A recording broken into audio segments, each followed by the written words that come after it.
એસ.જેડ. Vaghela high school તેમજ એનસીસીના ઉપક્રમે કારગિલ વિજય દિવસની ઉજવણી કરવામાં આવી। આ પ્રસંગે એનસીસીના અધિકારી સહિત શાળાના શિક્ષકગણ તેમજ માનદ મંત્રી અને એનસીસીના તમામ કેડેટ્સ દ્વારા એસ.જેડ. વાઘેલા હાઈસ્કૂલથી લાલ દરવાજા સર્કલ સુધી ફ્લેગ માર્ચ કરી ભારત માતા કી જય, શહીદો અમર રહોના નારા સાથે રેલીનું આયોજન કરવામાં આવ્યું હતું। આ પ્રસંગે આર્મીના ઓફિસર દ્વારા કેડેટ્સને વિવિધ સૂચનાઓ આપવામાં આવી હતી।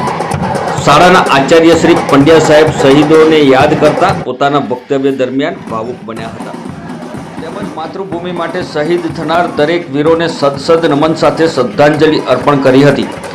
અંતે શાળા ખાતે ઉપસ્થિત એનસીસીના ઓફિસરોનું ફૂલહાર અને શાલ ઓઢાડી ગૌરવભેર સન્માન કરવામાં આવ્યું હતું। વિજય દિનની ઉજવણીમાં સંસ્થાના માનદ મંત્રી શ્રી હેમેન્દ્રભાઈ શાહ અને આચાર્ય રસિકભાઈ પંડ્યા સાહેબ, એનસીસીના ઓફિસર રાકેશભાઈ તડવી, સુપરવાઇઝર શ્રી લશ્કરીજી અને એનસીસીના હવાલદાર શ્રી યશપાલ સરજી અને સુબેદાર શ્રી લક્ષ્મણજી મિશ્રા ઉપસ્થિત રહી વિજય દિનની શાળામાં ભવ્ય ઉજવણી કરવામાં આવી।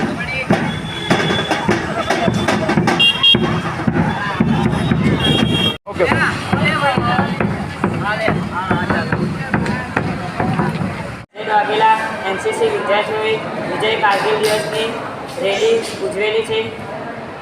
તે અવસર પર હું બધાને કહેવા માગું છું કે એનસીસીમાં રહી આર્મી અને દેશની સેવામાં જાગૃત થાય તેવી મારી અભિલાષા છે।